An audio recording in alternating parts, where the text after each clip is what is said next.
Good evening. Welcome to Darien Library. My name is Elizabeth Maricola, and I am the head of Children and Teen Services here at the library. And tonight we are so happy to bring you a program in partnership with CPAC. So I'm going to just introduce the co-chairs of CPAC. So let's hear it for Tricia Cooney and Courtney Darby.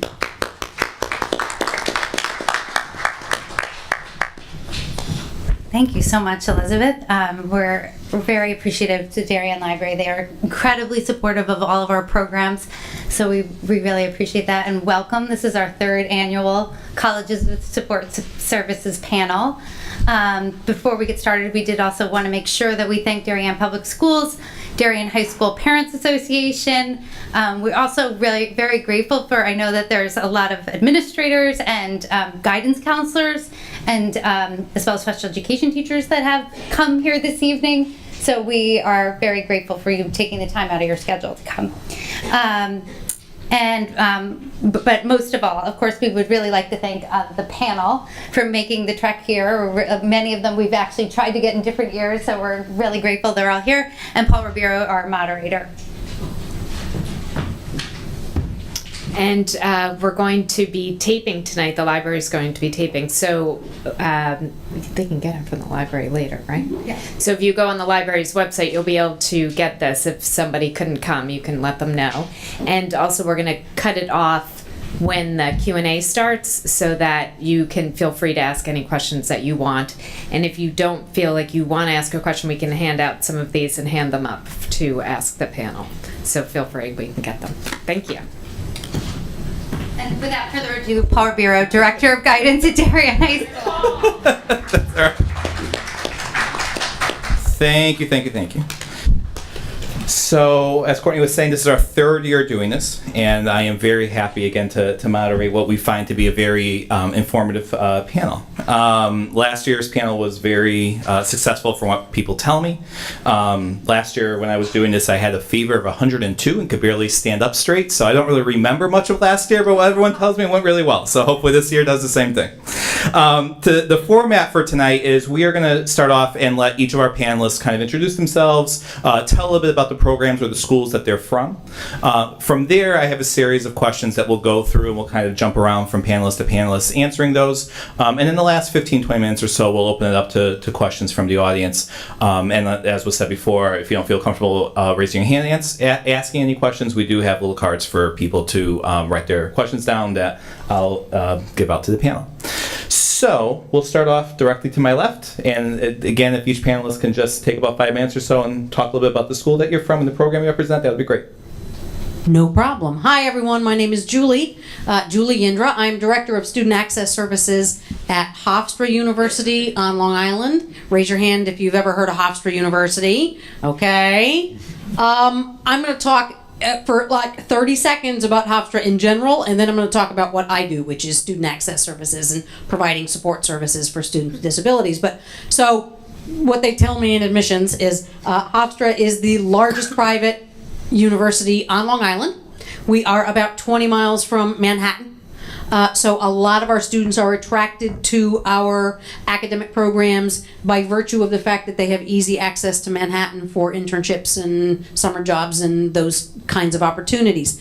Some of our more popular programs at Hofstra are our School of Communications, Radio, Television, Film Studies. Francis Ford Coppola went to Hofstra, just saying. And also our School of Computer Science and Engineering has a tremendous following. And lots of people come to Hofstra because it is a school that is well known and has been known for decades as an open and welcoming place for all kinds of people from all kinds of backgrounds with all kinds of needs. Which is one of the things that actually attracted me to go to work at Hofstra 9 years ago. I moved from North Carolina to Long Island to take the job in the student access services. So let me tell you a little bit about that. Hofstra has had a disability services office, student access services, for a very, very, very long time. One of the things that a lot of people don't know about Hofstra is that Hofstra was the third college and the first private college in the country to become wheelchair accessible in the 60s. I was a baby. Now you have to remember that this was at a time when people like me weren't entitled to go to school. We weren't entitled to a free, appropriate public education, much less a college education. So this is one of the legacies of Hofstra. It just happened to be one of those moments in time when the right people were in the right place and it all came together, and it was the first private university with full wheelchair access. To this day, we have larger than typical populations of students with a wide range of disabilities. I have probably 45 students that are full-time wheelchair users that are living on campus, which is a really high number, right? We also, in addition to programs and services for that population, have been known since the late 70s and early 80s for providing comprehensive support programs for students with non-apparent disabilities like ADHD, learning disabilities, and most recently, I've developed some programming for students on the autism spectrum. Students on the autism spectrum and students with mental health concerns and chronic episodic illnesses are the largest growing populations of students that we are serving.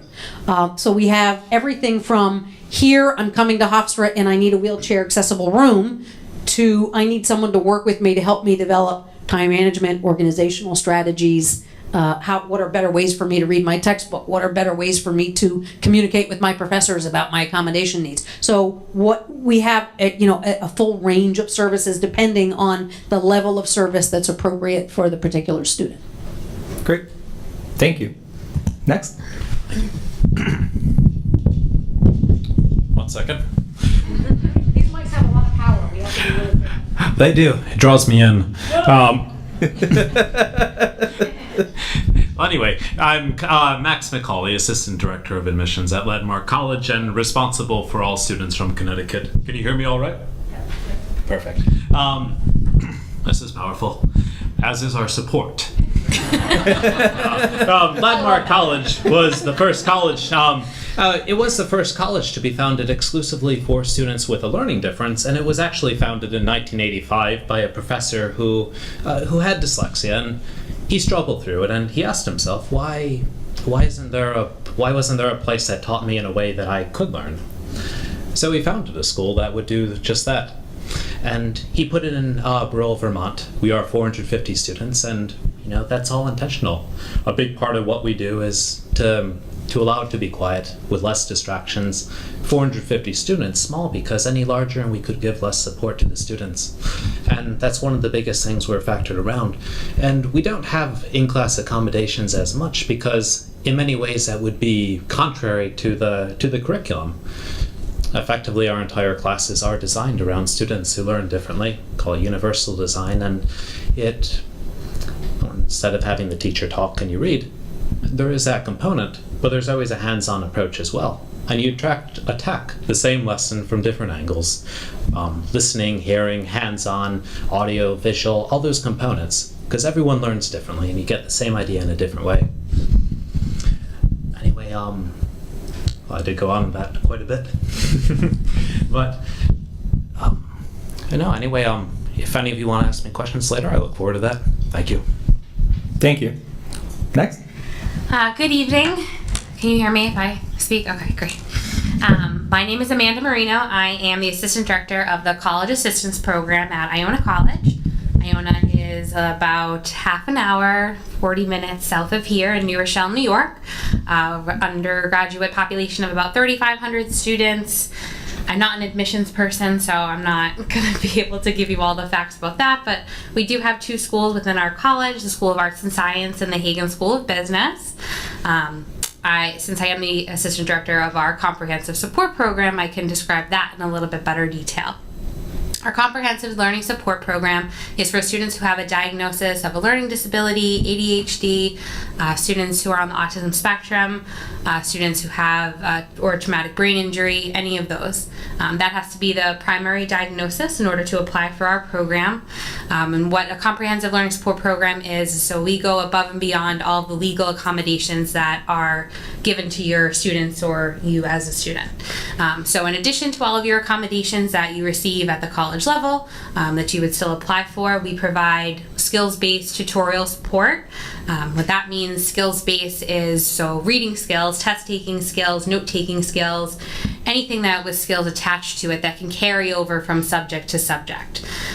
We do have certain subject-based tutors within our program as well as math, science, English, and every other tutor can help you with any other different subject as well, and work on what those skills really are that you need. So I know, speaking about organizational or, like I mentioned, study skills, test taking, anything of that sort. So students meet with a learning specialist twice per week.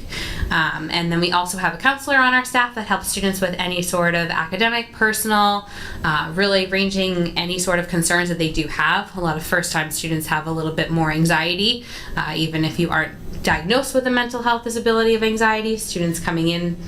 Any student coming into college has a little bit of anxiety. So helping out with that, they meet with our counselor 3 times per semester during the first year. And as I mentioned, the tests and accommodations. And then we also help students with priority registration and secondary advisement, so helping students pick their schedule, making sure they have what's perfect for them. Creating that helps with having the priority registration a day before other students get to register. So students in our program, we have a separate application, and students apply at the same time that they apply to Iona College. You have to be admissible to Iona in order to be admissible to the CAP program. We have an entire application process, which there's a few brochures on the table out there. I can go into a little bit of detail later. But it's basically just a go-to support center also for students. So to help them with different self-advocacy skills, help them gain independence, help them communicate with their professors. Everyone always asks me what my day-to-day tasks are, and while I do have those, a lot of them, half the day is dealing with students coming in asking me any sort of question that they have about Res Life or their class or something about registration. Just a place to go to so that they can have that support that they need. In addition, the school also has a disability services office that provides all accommodations for students. Students have to apply with their appropriate documentation to get those learning accommodations. And that's it. Great. Thank you. Hi, my name is Tim Pearson. I'm the program coordinator for the College Steps program at Norwalk Community College, so we're right down the road. We are a relatively new organization. We're a nonprofit. We partner with colleges right now across 5 different states. We have Vermont, Massachusetts, Connecticut, New York, and Virginia, with New Jersey coming soon. And what we do is provide individualized supports and services to students who are enrolled at the school. A lot of our students, specifically at NCC, are mainly high school transition students, so students that we have referred from districts in the area that we have partnerships with, one of them being Darien Public Schools. It's a great partnership that we have. But we also do support students who are matriculated at the school who are not supported by their district at all. So we wear a few different hats. Our program is still relatively new to Connecticut. We are in our 3rd year in operation at NCC. The individualized supports that we provide students take the form in mainly the peer mentor program. And what that is I hire, train, supervise other Norwalk Community College students who are the ones who work with students enrolled in our program. So the peer mentoring could mean going to class with the student, working with the student outside of class on organizational skills, time management, getting started on homework, how to access the tutoring center, the writing center, the career center. It could be helping the student locate areas for clubs. How do I join a club? Where do I look? How do I use the gym? How do I sign up for that? Sort of connecting all those dots. We also offer vocational support. We have a newly created, which is fantastic, workforce coordinator who travels to 3 different campuses. So she spends a day every week at NCC, and so we schedule meetings, or I schedule the meetings with students to meet with the workforce coordinator. They'll talk about their vocational goals, they'll work on resume development, they'll connect with the Career Center, sort of use a lot of the resources they have. Her name is Carrie. She comes to our location, and she has been wonderful so far in creating various job opportunities and job shadows and volunteer experiences in the community. She really has the time to be able to commit to going out into the community and developing those relationships and placing our students in those vocational opportunities. Some of them are on campus. It's great if we can do that. It's a relatively small campus, so we know that we do have to use the community as a resource. So yeah, we've had a lot of positive feedback from our students. They really like the peer mentor system because it feels like it's exactly that, a peer. It doesn't feel like a teacher or an aide or a pair that they've had with them all the time, so they really sort of buy into that. There's a lot of these natural relationships and supports that are created from it, and it's been a great experience not only for the students but for the peer mentors as well, who I've had plenty of feedback on them learning a lot about themselves and sort of the different interactive styles and teaching styles that they use when working with different students. So I'll be happy to answer other questions throughout this event, and looking forward to hearing them. Thanks, Tim. Hi everybody, my name is Krista Ackert. I'm one of the assistant directors at Marist College Office of Accommodations and Accessibility. Susan Jenkins and I are both here from Marist College. I'll start off by talking to you a little bit about our learning support program, and then Susan will give you some more information about Marist College and the general accommodations that are available for everybody. So our learning support program is a fee-based program that students apply into when they also apply to Marist College. And we generally serve about 200 to 250 students in our program. They need to have a documented primary learning disability or ADHD in order to be accepted into the program. And we interview students that have applied in. We'll select the applicants and have them come in for an interview. We'll also discuss what the program is about with the parents as well. Most of our students, we work with them one-on-one with the learning specialists. They'll work with the students, and they'll meet with the learning specialist twice a week. Freshmen all meet with their specialist 2 times a week. And then after freshman year, they have the option of meeting once or twice a week. They will work on time management. We work a lot with writing support and note-taking skills, test-taking strategies. We'll also make sure that they're using other resources on campus that are available to them in the Academic Learning Center, which has different review sessions for other subject areas. So Susan will tell you a little bit more about the college as a whole. And just a little bit about Marist College. Marist is located about an hour and a half north of New York City. We're located on the banks of the Hudson River. It's a really beautiful campus. If you have a chance to visit, we've got about 5,800 undergraduate students, and probably some of our more common or more popular majors include communications, business, fashion, computer science. We have a relationship with IBM, so we have some computer science majors as well. And we serve probably, as Krista said, we have about 200 to 250 students in the learning support program. But in addition to that, we serve about 600 to 700 students who just come into our office to get general accommodations, which means they may just come in to get extra time on a test, or they may just need a note taker or something like that. So they have a documented disability and they come in and they would just be getting their accommodations through the general accommodations office. Great, thank you. So we'll jump right into some questions. So before we start talking about what to expect on campus and life on campus, let's talk about getting into college first. So this might be more appropriate for maybe some of the less comprehensive programs, unlike Landmark and College Steps. But for a student that's applying to a college that has a learning difference or a disability, does that play a role in the admissions process? Do students disclose that in the admissions process? And if so, when do you recommend that they disclose that? I'll start. Everybody always asks me that question. Everybody always wants to know, what do we disclose, when do we disclose, how do we disclose, and does that have an impact on your admission? So there's 2 answers to that question at Hofstra, and then some of the other folks might have a slightly different take on this. The first answer is, it is the breach of a federal law for a college or university to ask you if you have a disability during the admission process and make an admissions decision based on your disability status. That's the first thing. Okay? The second thing is that there are some exceptions to that disclosure rule if you are applying like to the PALS program, which is our comprehensive support program, like you guys were just talking about at Marist. My office is going to ask for your disability related documentation, and we're going to review it, and we're going to interview you, and then we're going to tell admissions, who doesn't know what to do with that information, right? We're going to tell admissions whether we feel that you are a good fit for the program. So admission to the program is like one of the steps, but it's not like there is such a thing as not getting accepted to the PALS program and getting accepted to the university in general. Okay, so, but here's what I want to say about disclosure. Everybody always gets nervous about, can it damage my son or my daughter's chances of getting into college? And the federal law says no, it can't. But look, if you're in an admissions meeting and you say, by the way, if I come to Hofstra in the fall, I have some disability and I'm going to be needing some accommodation. If you get the rolling eyes, right? Or the hemming and hawing about, well, I don't, why do you want to go there? Why do you want to go somewhere where you're not welcomed?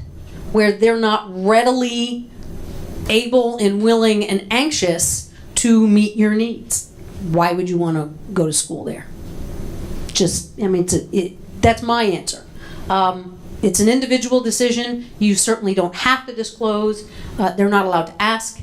Some people wait until they get admitted and then they say, okay, now I have a nonverbal learning disorder and I have some challenges and I have some accommodation needs. That's totally up to you guys. But my feeling is they need to be able to accommodate me, right? Why would I bother even going through the process if it's not a place where I'm going to feel like I'm able to be, a fully included member of the community, right? Why would I do that? So anyway, that's my answer. Anyone else? Sure, I can speak to Iona. So many of the same aspects at Iona.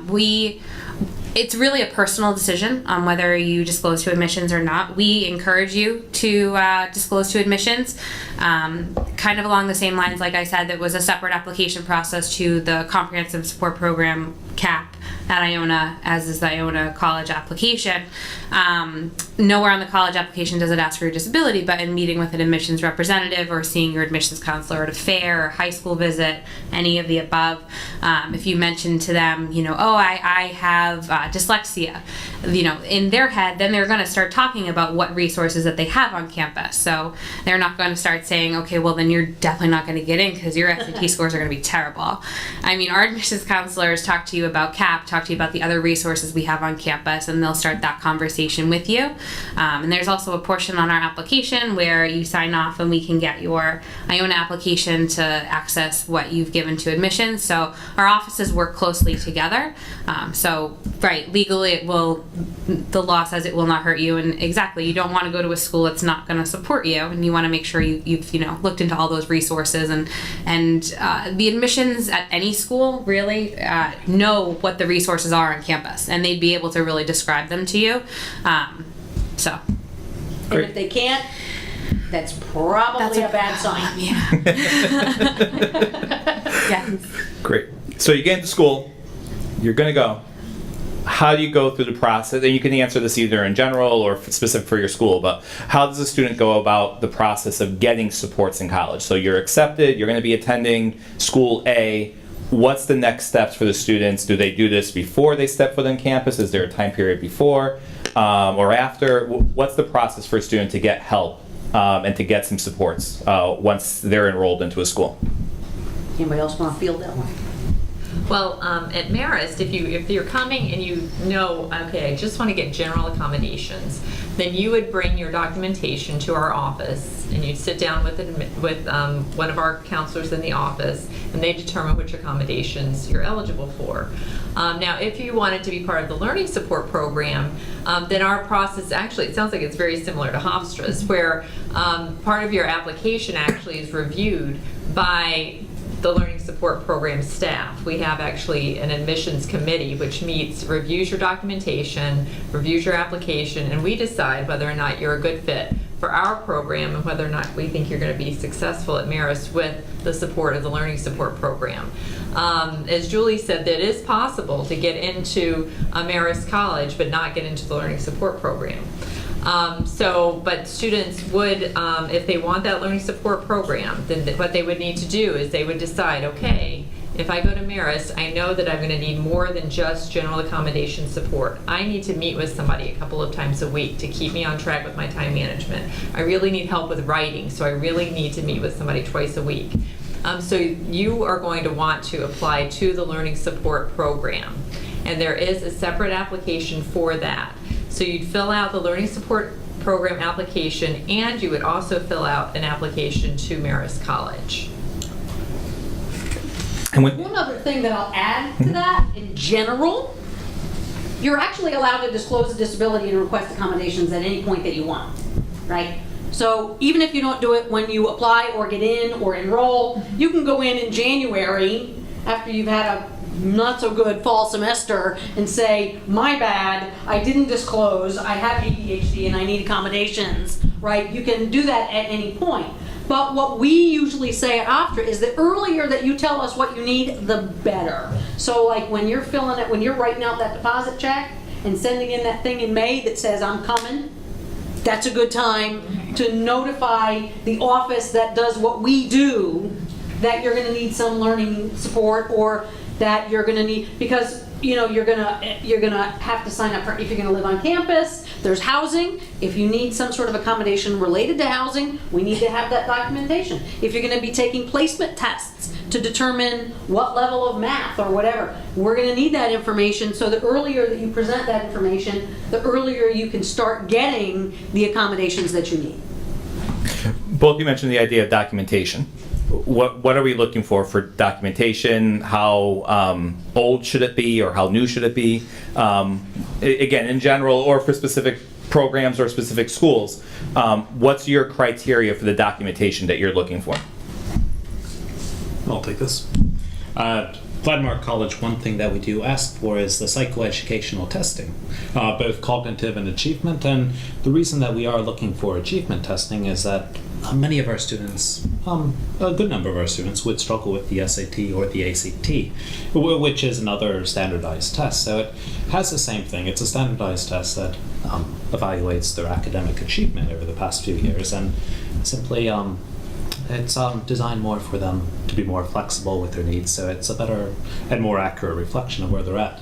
And we use that within our placement, basically, to determine how much work the student is going to need before they are ready to jump right into full college level courses. And it has to be flexible, because many of our students, they may excel in one area, but they're going to struggle in another.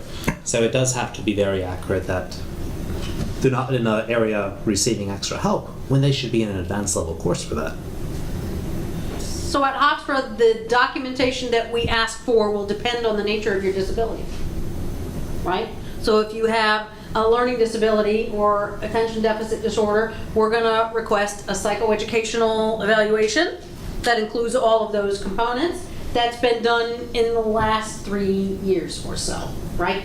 We used to say, you know, it has to be very current, has to be a year or 2 years, but we're starting to realize that because a lot of schools are pulling away from doing the full battery of testing every 3 years, we're trying to be a little bit more flexible with that, but we do want information that's as current as possible. If the disability is something different, if it's a mental health impairment, right, or a chronic episodic illness or a physical disability, simply a letter from a physician that outlines the nature of the disability, how it impacts them, and suggests what kinds of supports they might need would be the appropriate documentation. It really depends on your disability.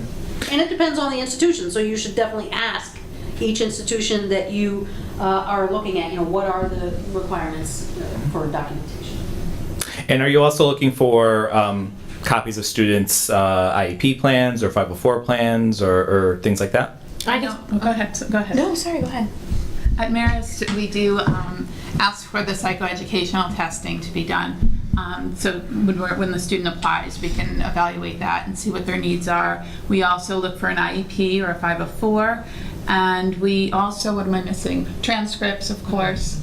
So that gives us, you know, a good idea as to what the needs are for the student when we're ready to, you know, decide whether or not we think that they would be successful at Marist. Great. And can I just, sorry. Go right ahead. It's the same at Iona as well, the psychoeducational, kind of everything that everyone else has been saying, but also just wanted to add, if you have ever a question about if your child's testing is up to date or appropriate or has every component that the school is looking for, we're happy, and I know everyone else would be happy to review it as well, to let you know if it does need to be updated, if you're going into maybe senior year and your child can have that ability to have it updated. We'd be happy to review that for you.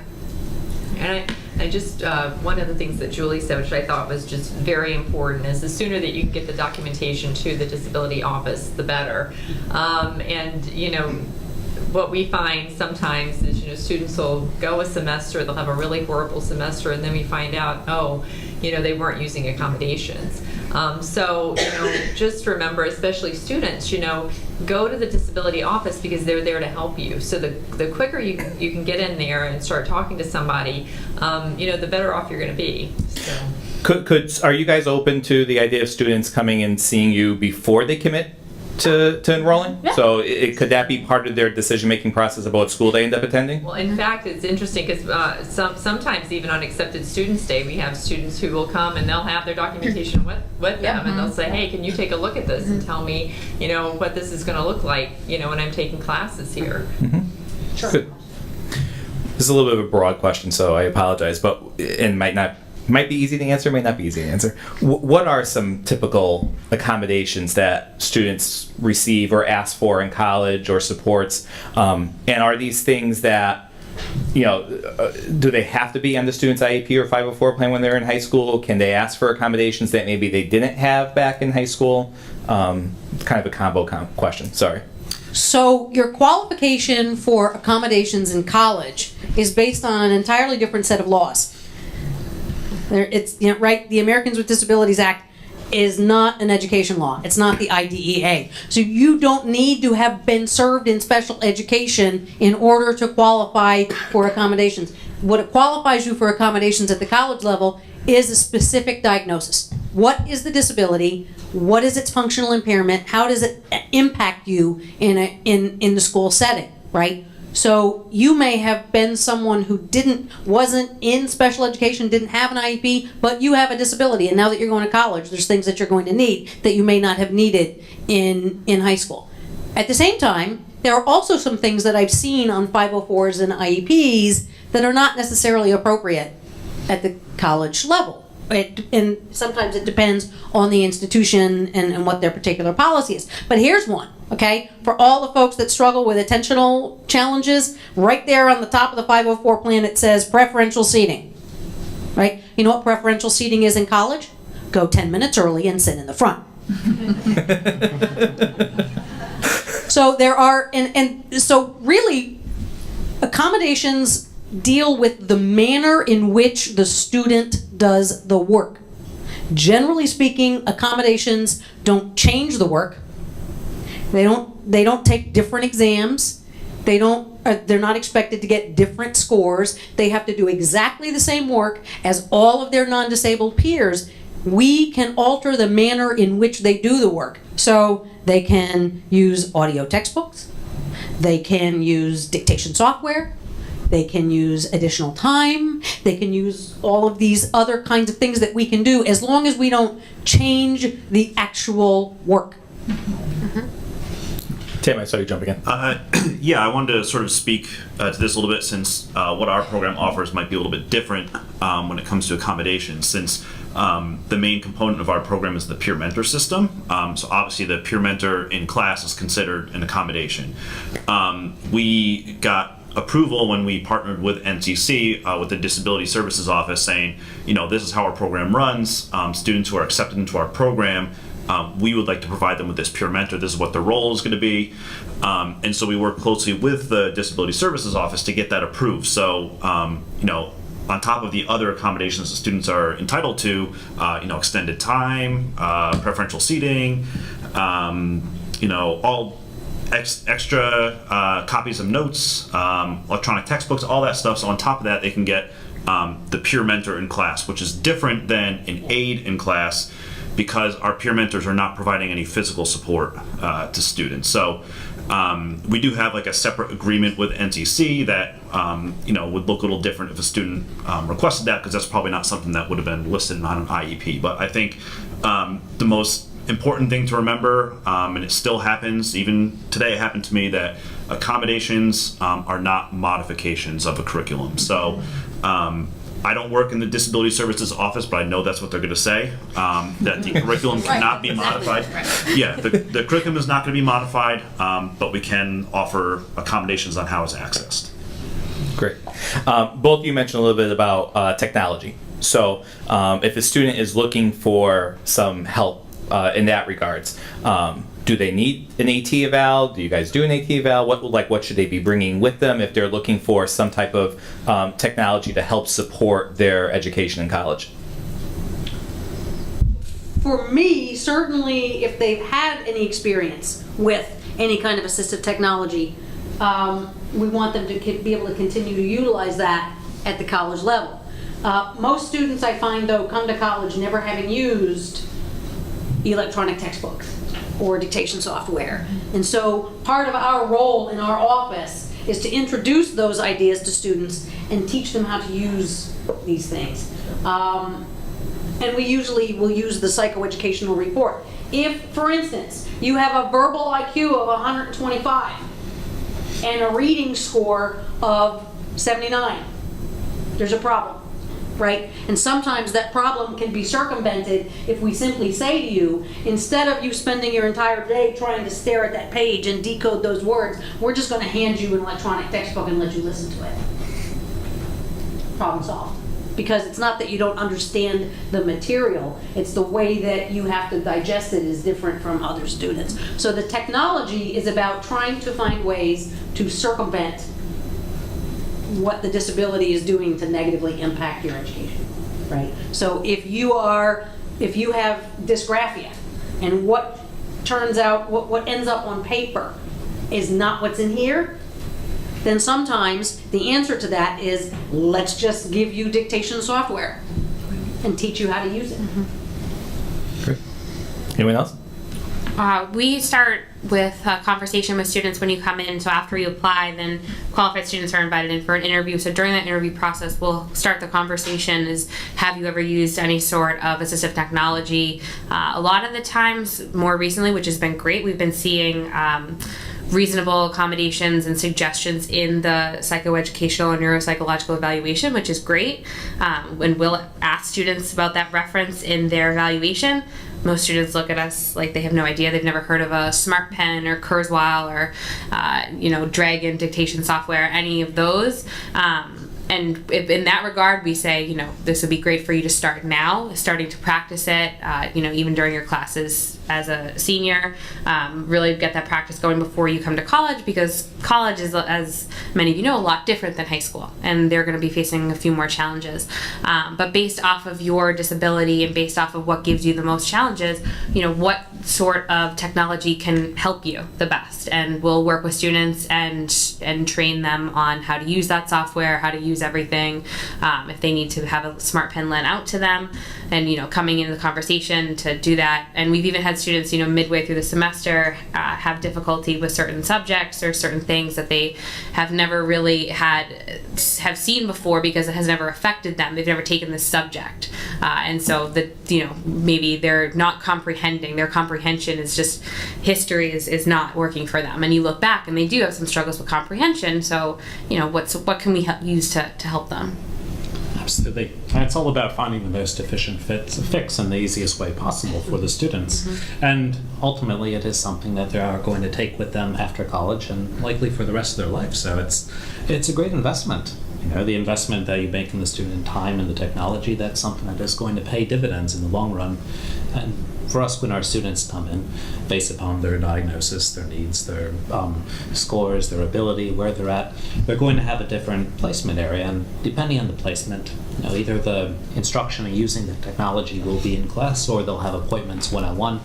And after that, they still have one-on-one with faculty or retired faculty just on using technology. And in addition, every textbook that is used by one of our professors is available digitally in the library. Great. So a pretty typical support in high school is for a student to have what we refer to in Darien as a learning center or a resource room, where students are able to work with a specialist about their working on their goals or helping with executive functioning issues or whatever it is that they're trying to achieve. Do colleges offer something similar to what we refer to as a learning center or a resource type of area for students to get help? Or do they not? Or is there something close to it? What type of support do colleges have for that? So what Marist has, as we talked about earlier, is a learning support program where the students work one-on-one with a specialist.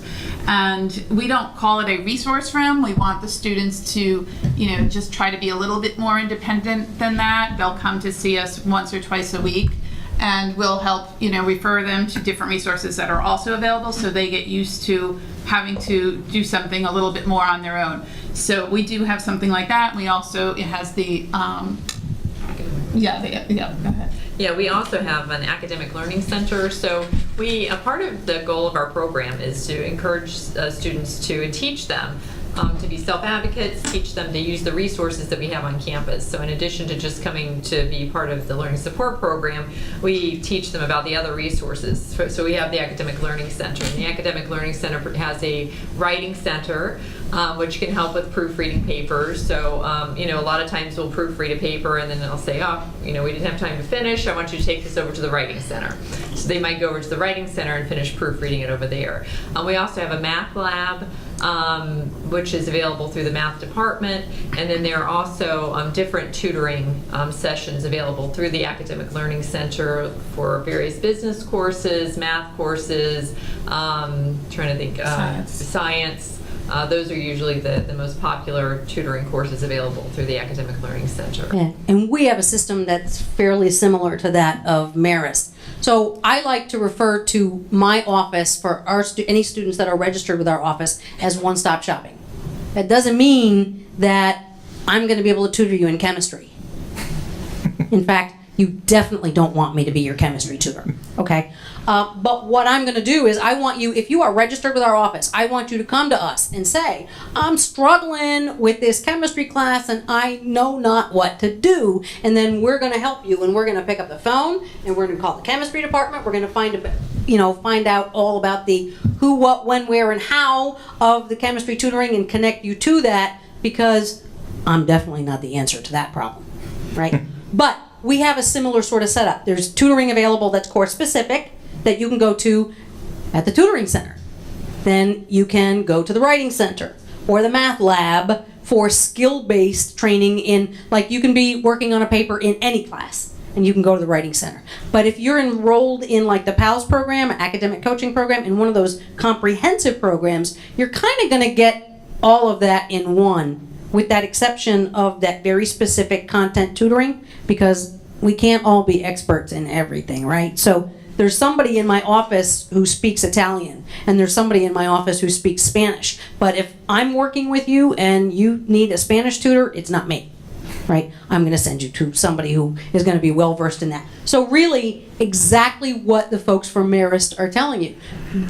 A lot of colleges and universities have cottoned on to the fact that it is important not just for the students with disabilities, but the general population to provide academic supports, because they won't tell you this, but I'll tell you. It's cheaper to put in some time and money and investment in finding ways to retain existing students than it is to fill an empty seat with a new student. Just saying. Good point. Very good point. I saw an article actually today about how college campuses are adjusting the services that they provide to students to help combat with the numbers of students that they're receiving that have mental health concerns. How is it that on your campuses you help students that are coming in with depression, anxiety, or any other type of mental health concerns that they have? So we work hand in hand with the counseling center.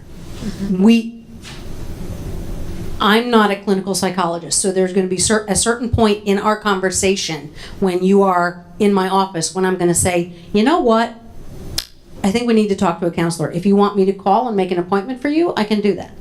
If you want me to walk over there with you, roll over there with you, I can do that, right? So, but we definitely have that resource, but we want to refer you to the folks that are better equipped to handle that situation, and we will facilitate that.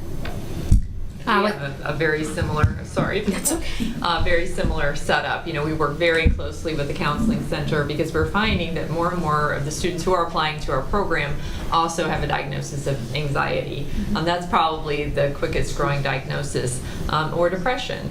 And so we know that it is very important to work with the counseling center, because both of those things, anxiety and depression, that is going to impact academics. And we also have students sign up a confidentiality agreement when they come into our office so that we can speak to the counselor, and we can share with them, you know, what we see is going on, you know, in terms of academics. You know, this person hasn't been to class in 2 weeks, or they're not turning in work, or that kind of thing. So they know what to focus on when the student goes over to counseling. We also have the counseling center on campus at NCC. I'm sure similar to most campuses have that. I've helped students set up appointments over there before. I believe as an NCC student you get 8 sessions per semester, and if you need anything beyond 8, they will stay with you through that process. If it's something they do on campus, or if they refer you to an outside counselor, they will stay with you through that process. There's another organization local around here called the Laurel House that provides counseling services, and they do come to NCC to provide counseling services to all students if they want it. And we have also made a connection with them recently and have referred some of our college step students who are also NCC students to receive counseling supports through the Laurel House too. I know they make appointments to come to campus. I forget off the top of my head which day it is. I think they can be flexible, but we have referred some of our students to that counseling as well. And I know that's sort of a local organization that people might be familiar with around here. Do any of you have experience with students requesting or being allowed to have comfort animals, therapy, pets, anything like that on campus? Yeah. What's the most exotic animal that you've had on campus? Okay. I kid you not, I had one student who filed a request to have a comfort animal that was a hermit crab in a tank. Seriously. Whatever.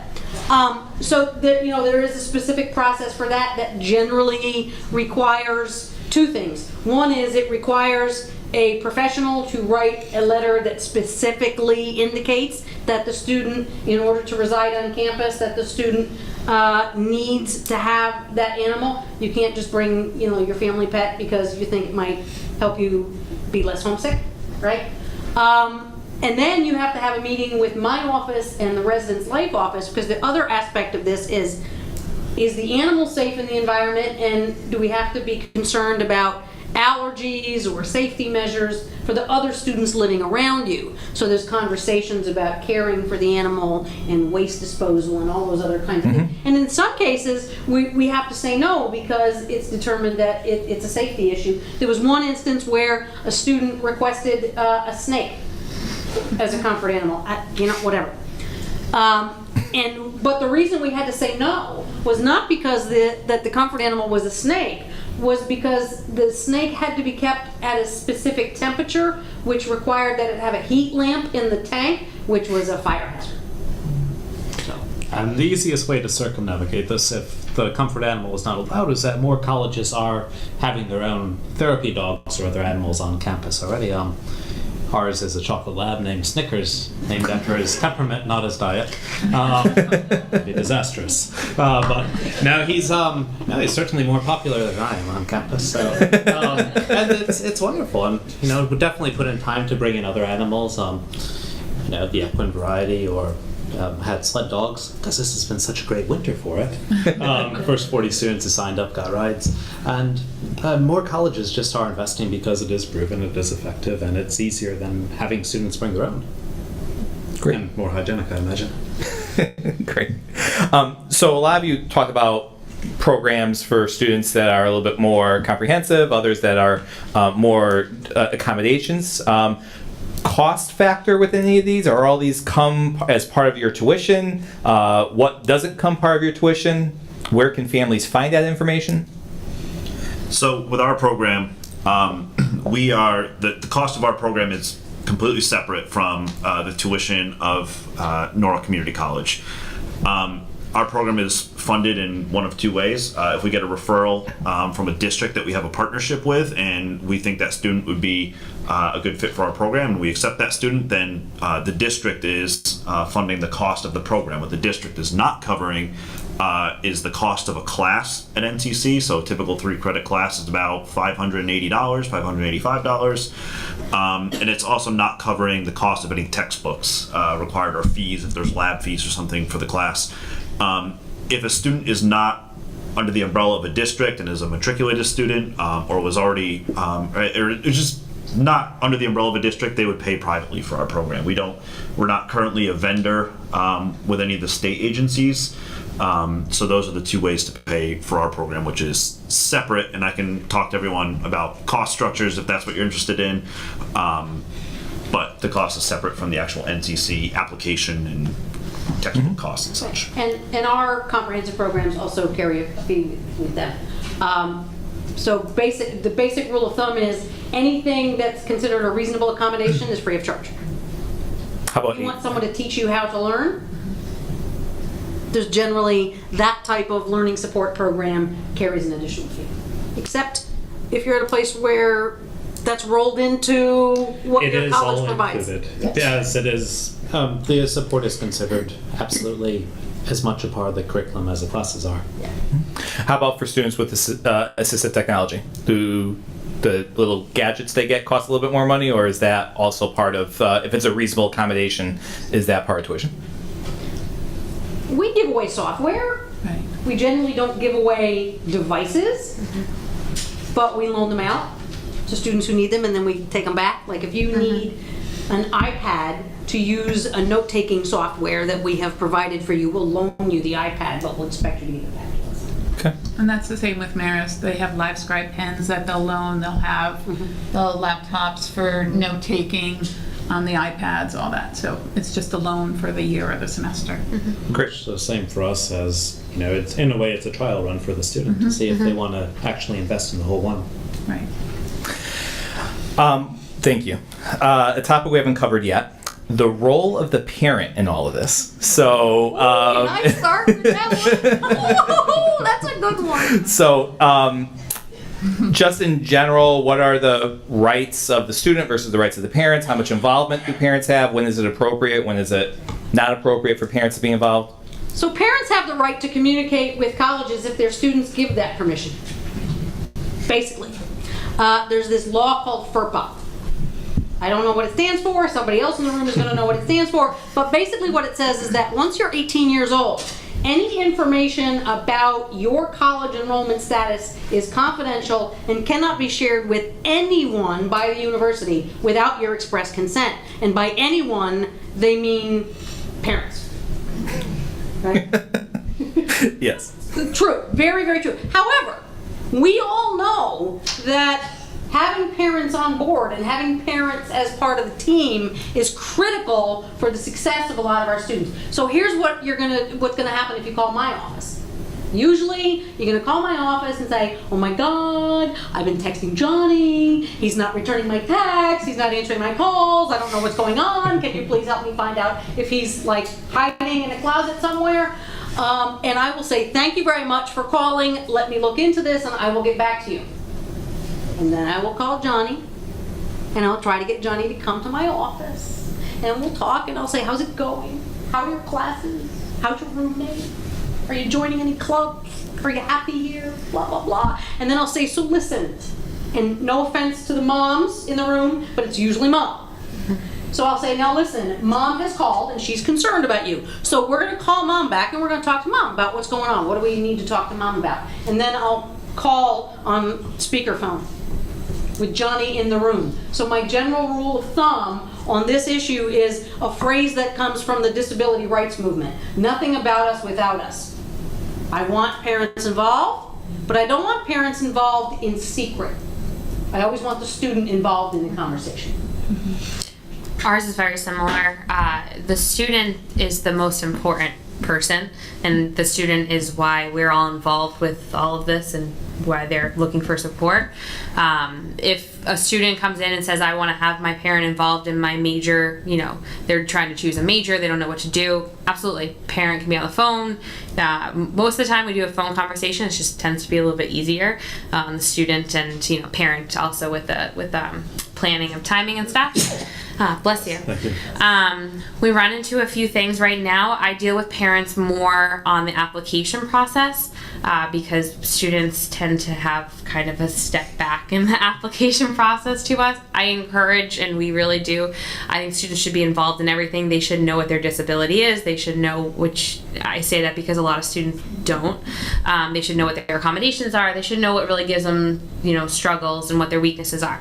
But I had a parent who I'd been emailing back and forth with, and I finally just picked up the phone and called her, and she said, Amanda, and she had programmed my number already into her phone. Whoops. This is just last week too, so that is a little too much. We're all very, very happy to help, and we're happy to answer any questions and ask as many questions as you can, in the process, in the application process, and leading up to choosing a school. But really let your students try to get their self-advocacy skills up and let them be the ones to tell you things. In our program, we don't communicate with parents. If a parent calls us and says, I'm worried about this student, I'll call for a meeting with the student, check in with them, mom called, she's a little bit worried, kind of see what's going on. If a student, since we are a fee-based comprehensive program and you're paying for us, this is just at Iona, I don't know if it's similar to other schools. If we have a student that's not coming into our program regularly, that has stopped showing up, we get attendance reports to see that maybe they're not in classes. We want to make sure they're okay. We'll do a lot of outreach, and usually by the time we say, hey, I haven't seen you in a couple of weeks, I'm going to call your mom, then they come in. So before... 2 people that we can call and get students to come to our office immediately. One is mom, the other one is the coach. Yeah, coach too. If I call the lacrosse coach, boom, sure. kid is right there. Yeah. Just a quick note on how I work this, since it gets a little bit tricky since I'm working with a lot of high school transition students. I have 18 students enrolled in my program, 16 of which are under the umbrella of a high school district that we have a partnership with. When I do that intake process with that student, I make sure the student knows on a monthly basis I am giving a report back to the district about what their goals are, because a lot of times we're implementing current IEP goals. So I want to make sure the student knows that I have to communicate your progress on these goals to the district. In order for me to accurately do that, I need to know how you're doing. So the FERPA document that was mentioned earlier, I have the students sign it with the understanding that I have access to their grades. I don't put their parents' names on it, but the students know that my name is on the FERPA, and they also know that I am reporting this information back to the district, and so that the parents are going to find out. So I haven't come across any students who are actively trying to hide things from their parents, because sort of the intake process is knowing like this is only going to work if we have open communication. So they do sign the FERPA knowing that I need to report back to the districts with that information. Great. Do any of your schools offer any type of pre-college or transition programs, maybe during the summer before they enroll in the fall? And if so, who is appropriate for those type of programs, and how do they go about applying for them? We do. We have several. The most salient one to students who are starting in the fall is that we have early orientation, which is specifically for students on the spectrum, and essentially they have their orientation several days before the other orientation, which is immensely beneficial. It allows them to come to campus when it's still more quiet, more peaceful, to establish a routine, to do small things like find a table in the cafeteria, find a seat at a table in the cafeteria for themselves, establish a pattern, orient themselves while it's still emptier, and just overall less stressful. That's been enormously successful. Great. Well, within the CAP program, we have a summer transition program that is a week-long program in the end of June right now. That's mandatory for all of our incoming freshmen, so it's to help finalize schedules, apply for accommodations. We have guest lectures from some faculty members on campus, work on different skill sets, and it's a great social benefit as well to meet other incoming CAP students. And Marist also has a similar program. Instead of the beginning of the summer, ours is right before they move in August, and they'll come 3 days before, and we, help them with their schedule and just where to go, and just not as many people there, and feeling a little less sensitive about it at all. So. Great. A couple of statistical questions. So, number one, about how many students access your departments or receive supports in college, and is that something that is accessible as families are doing research about schools, or is that something that you really don't keep track of? We keep track of it. We don't publish it. You're not going to find it on our website, but about 12% of the university population accesses some kind of accommodation or support from my office. So that translates, 12% of the undergraduate population. So that translates to about 750 to 800 students. Anyone else?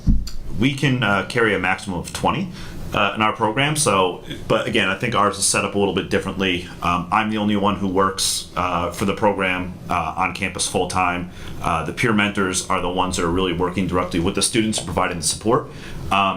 We have in our contract with Norwalk Community College, we are allowed to have up to 20 students in our program. Doesn't mean we will take 20. Like I said earlier, currently we have 18 this semester. It's based on how many hours per week students come. We have a few different models, 20 hours a week, 15 hours a week. So we sort of see how many hours we need to fulfill, and also have to keep in mind that for all the students we have supported on campus, I need to have peer mentors that can work with those students. And those students are also taking classes. It's a community college. A lot of them have other jobs. They don't live on campus, so trying to manage those schedules and their availability is difficult. So we have to keep all that in mind, and that's why we have the number that we have. But again, that is only specific to our program and not the number of students receiving accommodations at NCC. This is just specific to the program I work for. Great. Along those same lines, do any of your schools keep track of, for students that receive supports, graduation rates or any type of data for after they graduate and what students are kind of doing after life in college? And if so, again, where can families find that information? We do sort of keep track of student success rates in our support programs. I run reports every semester of the average GPAs of freshmen and sophomores and juniors and seniors that are registered with our office. Our students historically are doing very well. We have about an 85, if you're in one of our comprehensive support programs, there's an 85 to 90% academic success rate from freshman to sophomore year historically in the years that I've been tracking that information. So our students are graduating and often have higher average GPAs than the general population. Employment is another issue, which we'll talk about. We also keep track of that information within our office, and we don't publish it on our website, but if you have any questions about it, from our freshman to sophomore year success rate, I believe was 88%, so falling in the same line, which is similar. You'll see a lot of the same trends, I'm sure, with different comprehensive support programs at different schools. Great. I have one last question. This is a cue for anyone in the audience that wants to write a question. Write it now. So I'll have one last question for the panel. What are the best resources for families to use as they are researching schools with programs to help students with their learning styles or to address some of the disabilities they have? Whether it's comprehensive programs like Landmark, like College Steps, or just that are better known for schools that are better known for helping students with certain types of issues. What are the best resources that are out there? I like Peterson's guide.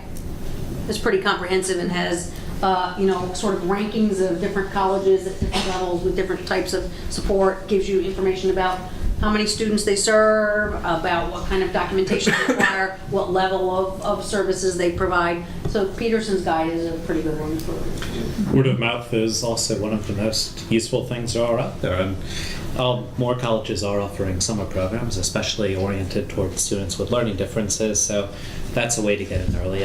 Also allows you to get in touch with other students whose parents, with other parents whose students are there, and word of mouth is probably the most effective tool we have.